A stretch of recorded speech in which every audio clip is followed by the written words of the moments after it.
जय हिंद दोस्तों, बहुत बहुत स्वागत है हमारे YouTube चैनल पर। ITR यानी कि इनकम टैक्स रिटर्न। आपको पता होगा 5 तरह की इनकम होती है और 7 तरह के ITR के फॉर्म होते हैं। आपको अपनी इनकम के हिसाब से ही ITR का फॉर्म भरना पड़ता है। ITR भरने के बाद दोस्तों आप अपना रिफंड भी ले सकते हैं, आप अपनी इनकम भी दिखा सकते हैं। लेकिन इस वीडियो के अंदर हम आपको बताने वाले हैं, अगर आप अपनी ITR इनकम टैक्स की रिटर्न भरते हैं तो क्या क्या बेनिफिट आपको होने वाला है, क्या क्या फायदे होते हैं। इन फायदों को अगर आप जान लेंगे दोस्तों, तो मैं आपको ये विश्वास दिलाता हूं कि आप अपनी इनकम टैक्स की रिटर्न भरना इसी साल से ही स्टार्ट कर देंगे। तो वीडियो के लास्ट तक जरूर बने रहें। किसी भी तरह की कोई प्रोफेशनल हेल्प चाहिए हो तो डिस्क्रिप्शन बॉक्स में, कमेंट बॉक्स में हमने लिंक दिया है, आप हमसे संपर्क कर सकते हैं। दोस्तों आप हमें कमेंट भी कर सकते हैं, आप हमारे सोशल मीडिया हैंडल पर भी मैसेज कर सकते हैं। तो देर ना करते हुए इनकम टैक्स रिटर्न ITR के फायदों को जान लेते हैं। तो ITR के फॉर्म दोस्तों हम डिस्कस करने वाले थे। अभी आपका जो साल खत्म हुआ है इसे फाइनेंशियल ईयर 23-24 बोलते हैं, जो 31 मार्च 2024 को खत्म हुआ है। और इसके जो असेसमेंट ईयर बोलते हैं इसका, वो होगा 24-25। मतलब आपके ITR के ऊपर जो साल लिखा आएगा वो 24-25 लिखा आएगा। तो कौन सी ITR भरनी है, कौन सी इनकम होने पर, वो हम इस वीडियो में डिस्कस करने वाले हैं। सबसे पहले हम बात करेंगे ITR फाइलिंग मैंडेटरी कब है। मैंडेटरी जब होगी जब आपकी इनकम एक सर्टेन लिमिट से क्रॉस कर जाएगी। और इसके बाद में एक और चीज़ दोस्तों आपको मैं बता दूं कि इनकम टैक्स डिपार्टमेंट ने 2 टैक्स स्लैब या टैक्स रिजाइम है वो जारी कर रखी है। ओल्ड टैक्स रिजाइम की अगर हम बात करते हैं, और आपकी ग्रॉस टोटल इनकम क्या होती है दोस्तों, GTI, किसी भी तरह की डिडक्शन और एग्जम्पशंस, जैसे कि आप ATC वगैरह की छूट लेने से पहले अगर आपकी इनकम क्रॉस कर जाती है 2.5 लाख रुपए से, तो आपको ITR भरनी जरूरी है। चाहे आपका टैक्स बनता है नहीं बनता है, TDS कट गया नहीं कट गया है। और ये किन के लिए है, जिन व्यक्तियों की एज 60 साल तक है। अगर आपकी एज 60 साल से 80 साल तक है तो आप एक सीनियर सिटीजन हैं, आपके लिए लिमिट 3 लाख है। अगर आपकी इनकम दोस्तों एज 80 साल से ज़्यादा चली जाती है तो आपके लिए ये लिमिट है 5 लाख रुपए हो जाती है। तो अगर आपकी इनकम इस लिमिट से क्रॉस कर जाती है और आप ओल्ड टैक्स रिजाइम में जाना चाहते हैं बिना किसी डिडक्शन और एग्जम्पशन के, तो आपको इनकम टैक्स की रिटर्न भरनी मैंडेटरी हो जाएगी। अब बात कर लेते हैं दोस्तों न्यू टैक्स रिजाइम की। अगर आप न्यू टैक्स रिजाइम में जाना चाहते हैं और आपकी ग्रॉस टोटल इनकम किसी भी तरह की डिडक्शन एग्जम्पशन से पहले 3 लाख रुपए है, यहाँ पे 60 साल 80 साल वाला कोई कंसेप्ट नहीं है, सभी व्यक्तियों के लिए 3 लाख रुपए है। हालांकि आपको पता होगा स्टैंडर्ड डिडक्शन सैलरी या पेंशन वालों को मिलती है। इस 50,000 रुपए की छूट लेने के बाद अगर आपकी इनकम 3 लाख आ जाती है तब आपकी ITR भरने की रिक्वायरमेंट आ जाती है। दोस्तों एक 7 लाख रुपए वाला कंसेप्ट भी आपको सुना होगा आपने कि 7 लाख तक टैक्स फ्री है, वो एक अलग हमने वीडियो में ऑलरेडी डिस्कस कर रखा है। सेक्शन 87A के अंदर जिस व्यक्ति की इनकम 7 लाख तक है उसको 7 लाख रुपए टैक्स फ्री है, लेकिन फिर भी आपकी इनकम टैक्स रिटर्न भरने की जो लिमिट है वह 3 लाख रुपए ही होने वाली है। तो all income to be show, जितनी भी तरह की इनकम है आपकी, जहां से भी इनकम आ रही है सभी को आप ITR में दिखाएं। फाइनेंशियल ईयर 23-24, असेसमेंट ईयर 24-25 के लिए एप्रोप्रिएट ITR का फॉर्म सेलेक्ट करें आपकी इनकम के हिसाब से और आपके स्टेटस के हिसाब से। और अब इनकम कितनी तरह की हो सकती है दोस्तों, या तो आप सैलरी की इनकम कमाते हैं या आप पेंशन की इनकम कमाते हैं। इसके अलावा इनकम फ्रॉम हाउस प्रॉपर्टी, आपको कोई रेंट की इनकम आती है। इसके अलावा कैपिटल गेन, कोई शेयर मार्केट के अंदर ट्रांजैक्शन करते हैं, कोई प्रॉपर्टी वगैरह बेची है आपने। इसके अलावा बिजनेस एंड प्रोफेशन, अगर आपने कोई सेल करना है, अगर आपने कोई सर्विस देनी है, बाकी जो भी इनकम रह जाती है वो इस अदर सोर्स में आ जाती है। तो इस तरह की इनकम होती है। और ITR के फॉर्म आपको पता होगा, ITR 1, 2, 3, 4, 5, 6, 7 तरह की ITR होती है। दोस्तों एक चीज़ और मैं बताना चाहूँगा, कॉमन ITR का फॉर्म इनकम टैक्स डिपार्टमेंट ने बताया था, पिछले बजट में इसकी भी डिस्कशन हुई थी, लेकिन अभी तक कॉमन ITR के ना तो फिजिकली फॉर्म आए हैं, ना ही इसकी कोई जैसन यूटिलिटी वगैरह आई है। अगर ये कॉमन ITR के फॉर्म आ ही जाते हैं तो भी ITR 7 तो आपको अलग से फिर भी भरनी पड़ेगी, और ITR 1 और ITR जो 4 का फॉर्म है इसके लिए आपको एडिशनल अलग से भरना चाहते हैं तो अलग से भी आपको इसका ऑप्शन दिया जाएगा। तो हम बात कर लेते हैं सबसे पहले ITR 1 की। ITR 1 को दोस्तों सहज का फॉर्म भी बोलते हैं, क्योंकि ये सहज है, बड़ा ही आसान है। ये सबसे पहले तो रेजिडेंट व्यक्ति ही भर सकता है, NRI व्यक्ति इसे नहीं भर सकते हैं। अगर आपकी सैलरी या पेंशन की इनकम आती है एंड इसके साथ में कोई इनकम है, या आपकी हाउस प्रॉपर्टी की इनकम है, मतलब एक मकान से आपका किराया आता है, अगर किराया आता है या आपने होम लोन की छूट लेनी है, सेल्फ ऑक्यूपाइड जिसे बोलते हैं, उन दोनों में से कोई भी एक ऑप्शन है। इसके अलावा इनकम फ्रॉम अदर सोर्स है, आपकी FD की इनकम, सेविंग की income, part time income, freelancing income आ जाती है, स्पेशल इनकम लॉटरी वगैरह को छोड़ के, और आपकी एग्रीकल्चर इनकम 5,000 रुपए तक है, तो ITR 1 का फॉर्म आप बड़े ही आराम से भर सकते हैं। ITR 1 का फॉर्म कौन नहीं भर सकता है, आपकी सारी की सारी इनकम तो ITR 1 वाली है लेकिन वो इनकम 50 लाख से ज़्यादा चली जाती है तो आपको ITR का 2 का फॉर्म भरना पड़ेगा। एग्रीकल्चर इनकम आपको 5,000 से ज़्यादा चली जाती है तो ITR 1 नहीं भर सकते हैं।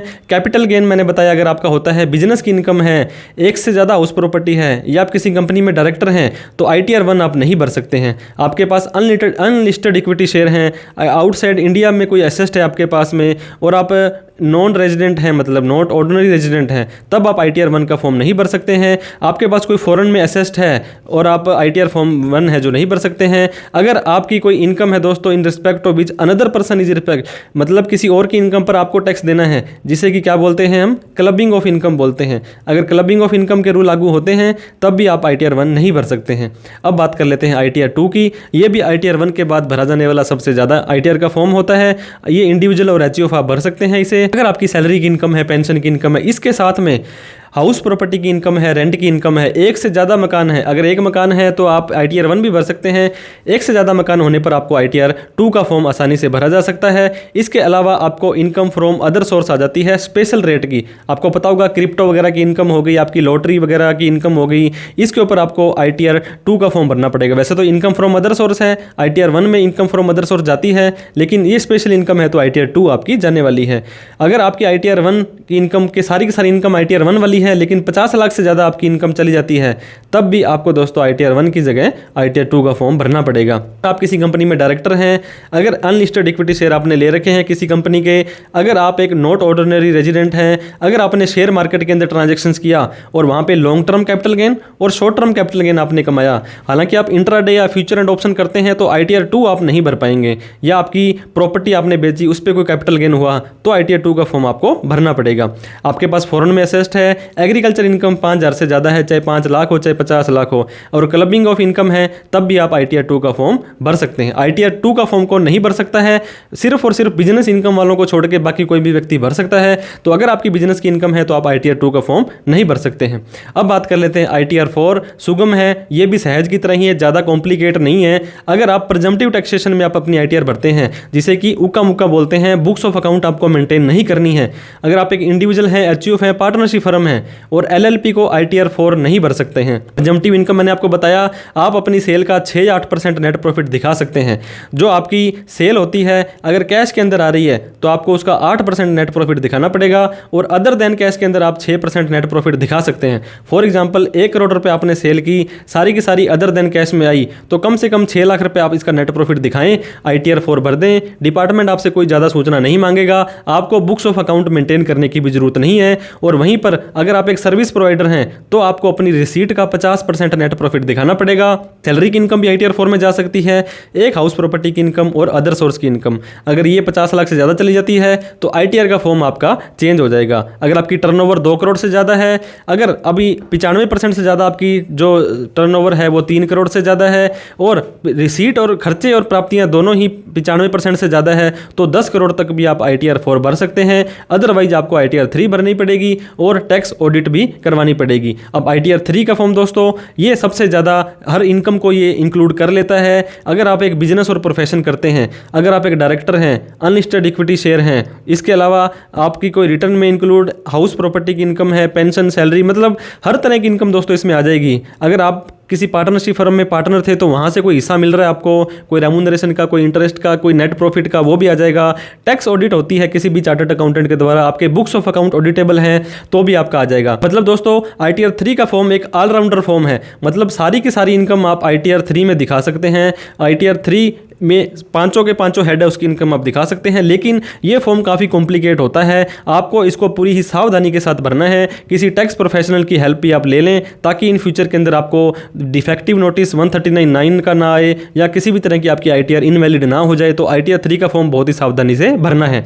ITR 5 जो कि काफ़ी सारे लोगों के लिए रिलेटेबल नहीं है, ये एक कम भरा जाने वाला फॉर्म है। अगर आप एक LLP हैं, पार्टनरशिप फर्म है, एसोसिएशन ऑफ पर्सन है, बॉडी ऑफ इंडिविजुअल हैं, पार्टनरशिप फर्म हैं, बिजनेस ट्रस्ट हैं या आर्टिफिशियल जुरिडिक्शन पर्सन है, मतलब आप एक प्राइवेट ट्रस्ट वगैरह हैं, तो क्या होगा आपका दोस्तों ITR 5 का फॉर्म भरा जाएगा। इसके अंदर टैक्स ऑडिट हो भी सकती है, विदाउट टैक्स ऑडिट के भी ये जा सकता है। ITR 6 का फॉर्म, ये आपको पता होगा कंपनीज के तौर पर अगर आप काम करते हैं, चाहे आपकी पब्लिक लिमिटेड हो, चाहे आपकी प्राइवेट लिमिटेड हो, चाहे आपकी 1 पर्सन कंपनी हो, तो ITR आपको 6 का फॉर्म भरना है। इसमें आपको पता होगा बहुत सारे कंप्लाइंसेस करने होते हैं, जैसे कि ROC की कंप्लाइंस हो गई। इसके अलावा आपके बिजनेस के अकॉर्डिंग काफ़ी सारे लाइसेंस वगैरह, सर्टिफिकेट वगैरह होते हैं, उनके आप कंप्लाइंस भी टाइम से करते रहें ताकि आपको किसी भी तरह की late fees, interest, penalty, tax वगैरह ना लगे। ITR 7 का फॉर्म बिल्कुल लास्ट में भरा जाने वाला फॉर्म है। यह भी काफ़ी कम लोगों के द्वारा भरा जाता है। अगर आप एक ट्रस्ट हैं, आप एक NGO हैं और आप एक रिलीजियस या चैरिटेबल काम करते हैं, इनकम टैक्स का सेक्शन 80G को पता होगा। 80G में आप ऐसी किसी संस्था को चंदा देते हैं जो 80G में रजिस्टर्ड है, तो आपको इनकम टैक्स में छूट मिल जाती है।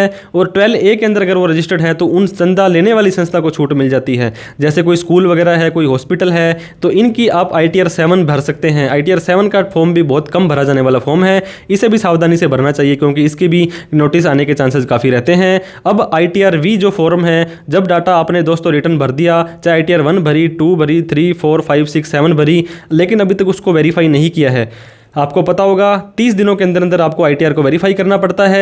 चाहे आप उसको आधार OTP से कर दें, चाहे उसको DSC से कर दें, चाहे उसको EVC से कर दें, ये भी नहीं होता है तो आप उसको साइन करके CPC बेंगलुरु में डाक लगा सकते हैं। तो जब तक आप वेरीफाई नहीं करते हैं तो ITR V कहलाती है। जब वो वेरीफाई हो जाती है फिर वो एक्नॉलेजमेंट कहलाती है, वेयर द डाटा हो रिटर्न फाइल हो चुकी है और वो वेरीफाइड भी हो चुकी है विद इन ड्यू डेट, तब आपका ये ITR एक्नॉलेजमेंट कहलाता है। तो इस तरह से दोस्तों ITR के फॉर्म्स हमने डिस्कस किए। आप अपना प्रॉपर और सही ITR का फॉर्म भरिए ताकि इनकम टैक्स डिपार्टमेंट से आपको कोई नोटिस ना आए। ज़्यादा नोटिस आने की संभावना 139(9) के अंदर रहती है, जो कि डिफेक्टिव नोटिस होता है आपका।